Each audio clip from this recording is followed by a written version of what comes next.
In this segment, we're going to talk about how to get hot tubs into difficult places.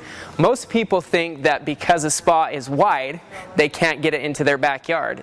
But the spa is typically transported on a dolly, and you flip it up on the side, so the important thing to notice is how big it is from top to bottom. One of the things that you would need a crane in certain circumstances. For example, if you have to go up more than about 4 feet in height, it's difficult to lift a 900 or 1,000 pound spa up in the air. Cranes basically will take the spa and lift it over the top of the house and put it into place, whether it's an elevated deck or just anything that requires anything above about 4 feet that would be difficult to lift. Cranes can cost anywhere, sometimes they have hourly minimums at 4 hours, but they can cost anywhere from about $300 to $1,500.